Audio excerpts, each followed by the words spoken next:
उत्तर प्रदेश के कानपुर में एक 70 साल की बुजुर्ग महिला के साथ चेन स्नैचिंग हुई। शाम के समय वो महिला अपने घर के बाहर खड़ी ही थी कि तभी बदमाशों ने जबरन उसकी चेन छीन ली।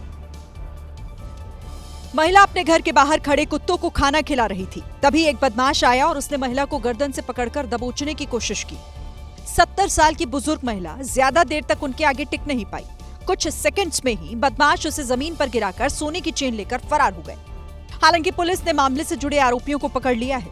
नामजद अभियुक्तों की गिरफ्तारी की गई, चूंकि ये स्थानीय स्तर पर ही फैक्ट्री पर कार्य करते थे। बताया गया कि चोर इलाके के आसपास ही रहते हैं। जो लोग अभी बाहर हैं, उन्हें जल्द पकड़ लिया जाएगा। जब नेता सामने होते हैं तो कई बार पुलिस वाले अपनी वर्दी की मर्यादा तक भूल जाते हैं। उत्तर प्रदेश से ऐसे ही 2 वीडियो सामने आए हैं जिसने पुलिस वालों के व्यवहार पर ही सवाल उठा दिए हैं। सामने कानपुर देहात के सांसद देवेंद्र सिंह भोले थे तो शिवली थाने के कोतवाल प्रवीण सिंह से रहा नहीं गया और वर्दी में ही उन्होंने सांसद के पैर छू लिए। नियम कहता है कि वर्दी में सिर्फ संविधान या फिर सीनियर को ही सल्यूट किया जा सकता है, लेकिन कोतवाल साहब ने नियम को सांसद के चरणों में रख दिया।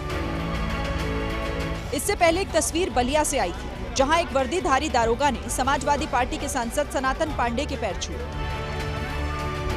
दरअसल समाजवादी पार्टी का डेलीगेशन वाराणसी में विरोध प्रदर्शन करने जा रहा था, जिसे पुलिस ने रोक दिया तो पार्टी के नेता वहीं धरने पर बैठ गए। दारोगा ने सिर्फ सांसद के पैर ही नहीं छुए, अपनी औकात भी बता दी।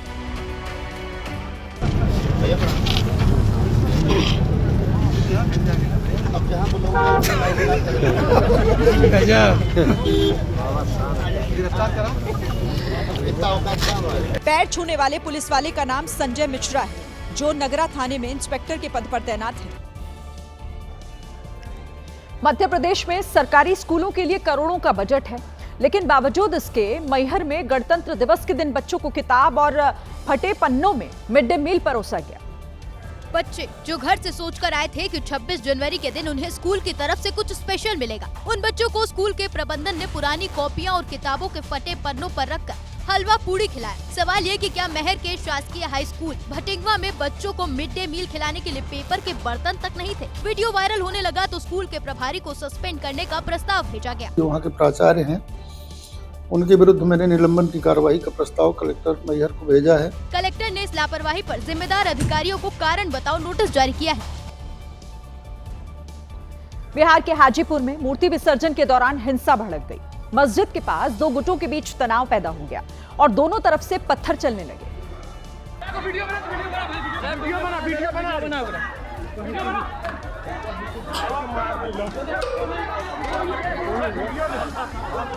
एक गुट सरस्वती पूजा के बाद मूर्ति विसर्जन के लिए जा रहा था, तभी रास्ता बदलने की बात को लेकर बहस हुई और विवाद खड़ा हो गया। दोनों तरफ से पहले लाठी डंडे चले, फिर तलवारें चली और जब दोनों गुट अलग हुए तो पत्थरबाजी होने लगी।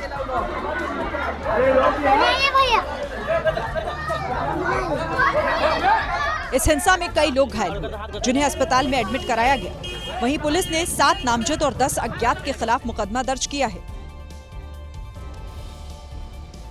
देखिए, उत्तर प्रदेश में इसी से जुड़ी संत बनाम सरकार की कहानी भी सुर्खियों में है। कल बरेली के सिटी मजिस्ट्रेट ने स्वामी अविमुक्तेश्वरानंद के समर्थन में इस्तीफा दे दिया था, तो आज अयोध्या में जीएसटी विभाग के डिप्टी कमिश्नर प्रशांत सिंह ने सीएम योगी के समर्थन में इस्तीफा सौंप दिया। बात संत और सरकार के बीच की थी, लेकिन इसके आंसू सरकारी कुर्सी पर बैठे अधिकारियों की आंखों से भी उतरने लगे हैं।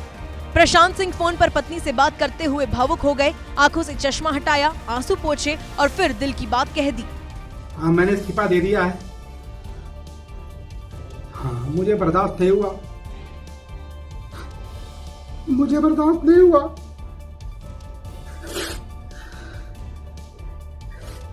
जिसका नमक खाते हैं उसका सिला अदा करना चाहिए, मुझे बर्दाश्त नहीं हुआ। प्रशांत सिंह कह रहे हैं कि सीएम योगी का अपमान उन्हें बर्दाश्त नहीं हो रहा था। मेरी 2 बेटियां हैं, 2 रात में सोया नहीं था और बहुत पीड़ा में था मैं। प्रशांत सिंह ने राज्यपाल को 2 पन्ने की चिट्ठी लिखी है और साफ कहा है कि उन्होंने अपना इस्तीफा सीएम योगी के समर्थन में दिया है। इस्तीफा देने वाले अधिकारी ने कहा कि वो जिस सरकार का नमक खाते हैं, उनके अपमान को सहन नहीं कर सकते। उधर इस मुद्दे पर सियासत भी काफी तेज हो गई है। कांग्रेस ने ऐसे अधिकारियों पर सवाल उठाने शुरू कर दिए हैं। उत्तर प्रदेश में पिछले 24 घंटे में 2 बड़े इस्तीफे हुए। मुद्दा एक और समर्थन अलग अलग चेहरों का। अलंकार जहां अभी मुक्तेश्वरानंद के साथ खड़े हैं और बटुकों के साथ मारपीट का विरोध कर रहे हैं, तो वहीं प्रशांत सिंह सीएम योगी के समर्थन में आ गए और शंकराचार्य स्वामी अभी मुक्तेश्वरानंद की टिप्पणी का विरोध कर रहे हैं। लेकिन हम इस राज्य से वेतन लेते हैं, उससे हमारा परिवार चलता है, हमारी नमक रोटी चलती है और मेरा ये कर्तव्य नहीं है कि बस मैं केवल वेतन लूं और रोबोट की तरह, यांत्रिक व्यक्ति की तरह केवल जो है सरकार के और माननीय मुख्यमंत्री जी के विरोध को सुनता रहूं। अब कांग्रेस ने पूछा है कि ऐसे अधिकारी जनता के लिए काम कर रहे हैं या मुख्यमंत्री के लिए। ये जनता के टैक्स से वो नमक खा रहे हैं, उनके घर की रोजी रोटी चल रही है। जनता का है, सीएम का पैसा नहीं है कि वो गोरखपुर से पैसा लाके सीएम सब प्रदेश के सरकारी कर्मचारियों को दे रहा है। इस्तीफा देने वाले प्रशांत सिंह ने ये भी कहा कि वो पीएम मोदी के खिलाफ की गई टिप्पणियों से भी नाराज थे। अयोध्या के GST deputy commissioner Prashant Singh के इस्तीफे पर शंकराचार्य अभी मुक्तेश्वरानंद ने सवाल उठा दिए हैं। उन्होंने कहा कि ये योजनाबद्ध तरीके से इस्तीफा करवाया गया और अगर ऐसा नहीं हो तो या तो इस्तीफा स्वीकार किया जाए या फिर उसी तरह की कार्रवाई की जाए जैसे अलंकार अग्निहोत्री के खिलाफ की गई है। ये अधिकारी चापलूसी कर रहा है, तो वो चापलूसी करके ही अयोध्या में नियुक्त रहा होगा। बात हुई होगी क्योंकि कल जो इस्तीफा हो गया अलंकार जी का, उस इस्तीफे का बहुत बड़ा प्रभाव गया है। अब उसको कैसे काटा जाए, तो इनकी मीटिंग हुई होगी कि भाई अपने में से कोई इस्तीफा दे। तो जो भरोसे का अधिकारी था उसने इस्तीफा दे दिया। अब इस इस्तीफे को देख लीजिएगा, आप स्वीकार नहीं किया जाएगा। या अगर असली इस्तीफा है तो उसका इस्तीफा तत्काल आदित्यनाथ जी स्वीकार करके दिखाएं। कल वाले को जैसे मुअत्तल कर दिया, सस्पेंड कर दिया, उसी तरह से इसको भी करके दिखाएं। दोनों को एक तराजू में तोलें। स्वामी अभी मुक्तेश्वरानंद के खिलाफ बयानबाजी के चलते ममता कुलकर्णी पर गाज गिर गई है। किन्नर अखाड़े ने ममता कुलकर्णी को निष्कासित कर दिया है। महाकुंभ में 24 जनवरी को ममता कुलकर्णी किन्नर अखाड़े की महामंडलेश्वर बनी थी। ममता कुलकर्णी का नाम यामाई ममता नंदगिरी किया गया था, लेकिन ये कहानी अब यहीं खत्म हो गई है। ममता कुलकर्णी लगातार स्वामी अभी मुक्तेश्वरानंद पर सवाल उठा रही थी, जिसके चलते उन्हें किन्नर अखाड़े से निष्कासित कर दिया गया है। इसके बाद ममता कुलकर्णी ने भी एक चिट्ठी जारी की और महामंडलेश्वर पद से इस्तीफा देने की बात कही। जब मैं ये पहनती हूँ, लोगों को लगता है या तो मैं बीजेपी के साइड की हूँ, मेरा किसी पार्टी से कोई लेना देना नहीं। ममता कुलकर्णी ने साफ किया कि वो फिल्मी दुनिया में लौटकर नहीं जाएंगी। प्रयागराज में एक तरफ माघ मेला जारी है तो दूसरी तरफ उसी माघ मेले में स्वामी अभी मुक्तेश्वरानंद का अनशन भी लगातार चल रहा है। धीरे धीरे देश के कई हिस्सों से संत समाज के लोग स्वामी अभी मुक्तेश्वरानंद को समर्थन देने के लिए माघ मेला पहुंच रहे हैं। भारत माता की, शंकराचार्य भगवान की। ये रात 12 बजे की तस्वीरें जब शंकराचार्य अभी मुक्तेश्वरानंद के समर्थन में जयकारे लगाए गए। वहीं शंकराचार्य अभी मुक्तेश्वरानंद ने एक बार फिर सीएम योगी पर सवाल उठा दिए। जो उत्तर प्रदेश के मुखिया आदित्यनाथ योगी जी हैं, उनका अहंकार इस समय बहुत बड़ा हुआ है। वो कुछ सुनने को तैयार नहीं है। उनकी पार्टी के लोग भी उनसे कह रहे हैं, तब भी सुनने को तैयार नहीं है। वो कहते हैं कि हम जो चाहेंगे करेंगे, जिसको चाहेंगे मारेंगे, जिसको चाहेंगे पीटेंगे। अब उनके ये भाषा निकल करके आ गई है जो उनके अंदर की भाषा है। इस बीच शंकराचार्य अभी मुक्तेश्वरानंद के समर्थन में कंप्यूटर बाबा भी प्रयागराज पहुंचे और कई संतों के साथ धुनी तापकर हठ योग शुरू कर दिया। जिस ढंग से योगी की सरकार हमारे सनातन धर्म को मतलब टुकड़े करने वाले हैं, हमारे संतों को बांट रहे हैं। हमारा संत बंटने वाला नहीं है।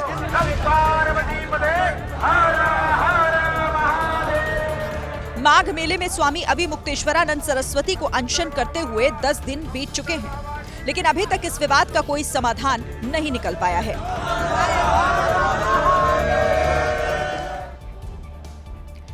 हाईवे पर लगे टोल बूथ से अक्सर बदसलूकी की तस्वीरें सामने आती हैं, जहां ताजा तस्वीर कर्नाटक के कुंडापुर स्थित सस्थाना टोल गेट से सामने आई है। एक पूर्व सैनिक को टोल कर्मियों ने अपमानित किया है। चेयर पर बैठे ये श्यामराज भारतीय सेना की 21 पैरामिलिट्री यूनिट में कमांडो के तौर पर सेवाएं दे चुके श्यामराज को अपने ही देश में अपमान का सामना करना पड़ा। केरल के रहने वाले श्यामराज से उडुपी के पास टोल बूथ पर वैध दस्तावेज होने के बावजूद टोल मांगा गया। ऑपरेशन पराक्रम के दौरान देश की रक्षा के लिए अपने दोनों पैर कुर्बान करने वाले श्यामराज का दर्द सुनिए। मैं क्यों व्हीलचेयर में बैठा हूँ, आप बताइए। ये लेके मैं जा रहा हूँ, तब भी मुझसे टोल मांग रहे हैं, तो क्या फायदा है? बस आप मुझे बताइए, नितिन गडकरी साहब, आप मुझे बताइए। जय हिंद। वीडियो सामने आने के बाद लोग टोल प्रशासन के रवैये की आलोचना कर रहे हैं और कार्रवाई की मांग कर रहे हैं। उत्तर प्रदेश के वाराणसी में वेद का पाठ करने वाले बटुकों की क्रिकेट प्रतियोगिता हुई। आम खिलाड़ियों की तरह उन्होंने भी हाथ में बल्ला उठाया, लेकिन उनके कपड़े बाकी खिलाड़ियों की तरह नहीं थे। उन्होंने मैदान में भी अपनी धोती और पारंपरिक वेशभूषा को नहीं छोड़ा। धोती उठाते हुए सबने अपने खेल के हुनर का परिचय दिया। जो बटुक है वो देखिए धोती कुर्ता में क्रिकेट खेलते हुए नजर आ रहे हैं, यानी वेद पाठी अब क्रिकेट के मैदान में हैं। खास बात यह है कि यहाँ कमेंट्री भी हिंदी या अंग्रेजी नहीं बल्कि संस्कृत में हो रही थी।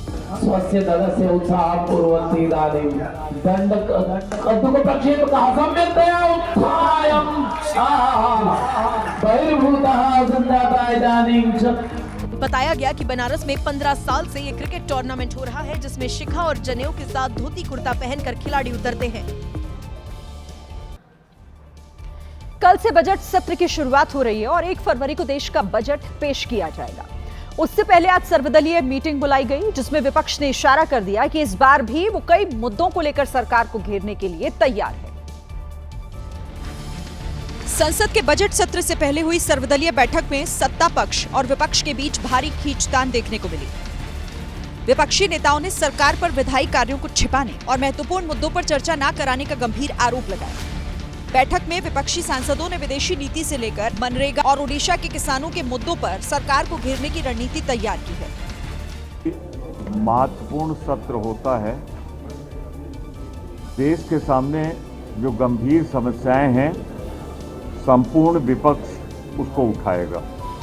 विदेश नीति से लेकर रुपए के कमजोर होने और प्रदूषण से लेकर मनरेगा का मुद्दा इस बार गूंजने वाला है। इसके अलावा इंदौर का दूषित पानी, जम्मू कश्मीर को पूर्ण राज्य की कहानी और बेरोजगारी पर तनातनी एक बार फिर संसद के भीतर हंगामे के रूप में दिख सकती है। मुंबई के घाटकोपर इलाके से एक हैरान करने वाली खबर सामने आई। आरोप है कि अजीज खान नाम के शख्स ने तिरंगा यात्रा निकाल रहे और भारत माता की जय के नारे लगा रहे बच्चों को रोका, जिस पर विवाद हो गया। और जब बच्चों के घर वाले शिकायत करने पहुंचे तो उनके बीच कहासुनी हो गई और देखते ही देखते मारपीट होने लगी। हालांकि वहां मौजूद कुछ लोगों ने बीच बचाव की कोशिश की, लेकिन मामला शांत नहीं हुआ। बाद में इस मामले ने और तूल पकड़ लिया। बीजेपी नेता किरीट सोमैया पुलिस स्टेशन पहुंच गए और आरोपियों पर सख्त कार्रवाई की मांग की। 26 जनवरी को तिरंगा रोकने का प्रयास कर रहा है, उनकी हिम्मत कैसे हुई, उनको पूरा पुलिस ने सबक सिखाना पड़ेगा। पुलिस ने भी केस दर्ज कर दोनों पक्षों के कई लोगों को हिरासत में ले लिया।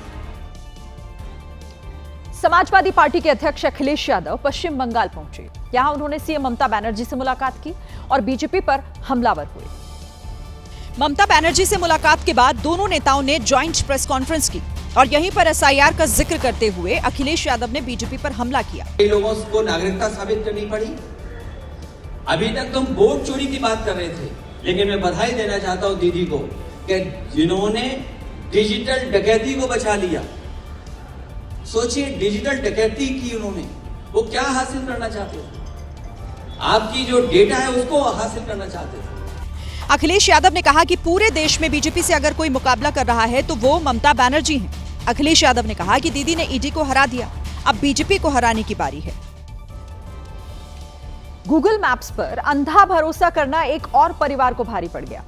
दरअसल इस बार जयपुर में मैप देखते देखते एक व्यक्ति अपनी गाड़ी मंदिर की सीढ़ियों तक ले आया।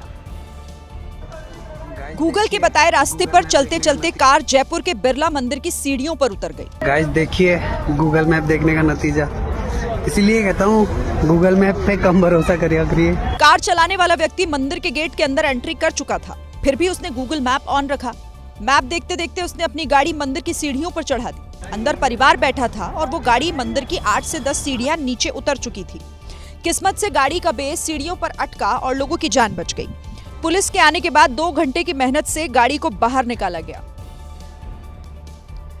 अभी आपने बर्फ से ढके हुए सुंदर पहाड़ देखे, लेकिन सच ये है कि जम्मू कश्मीर में इस समय इतनी ज्यादा बर्फ पड़ रही है जो यहां लोगों को परेशान कर रही है। जम्मू कश्मीर के राजौरी में सबसे खराब हालात दिखे। वहां बर्फ से जमी सड़क पर कई लोग 2 गाड़ियों को धक्का लगाते नजर आए। नीले रंग की एक कार तो बर्फ में बुरी तरह फंस गई।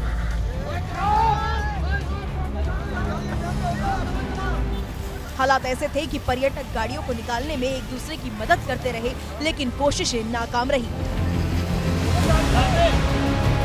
फिसलन भरी सड़क पर ड्राइवरों ने फुल एक्सीलेटर लिया, लेकिन जब कार आगे नहीं बढ़ सकी तो फिर धक्का लगाकर कुछ लोग अपनी गाड़ियों को बर्फ से बाहर ले जाते दिखे।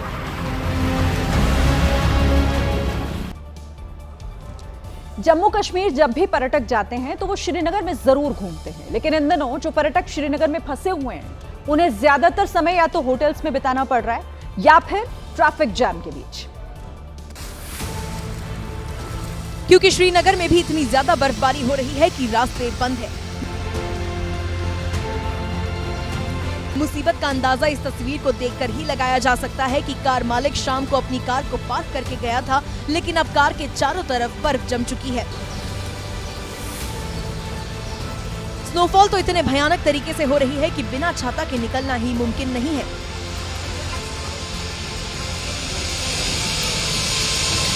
बता दें कि भारी बर्फबारी के कारण श्रीनगर आने जाने वाली 8 से ज्यादा उड़ानें रद्द कर दी गई हैं। नेशनल हाईवे 44 को भी बंद किया गया है।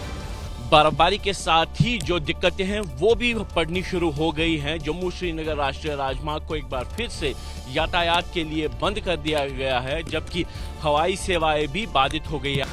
श्रीनगर पुलिस ने लोगों को सलाह दी है कि जब तक रास्ते पूरी तरह साफ ना हो जाए तब तक यात्रा ना करें।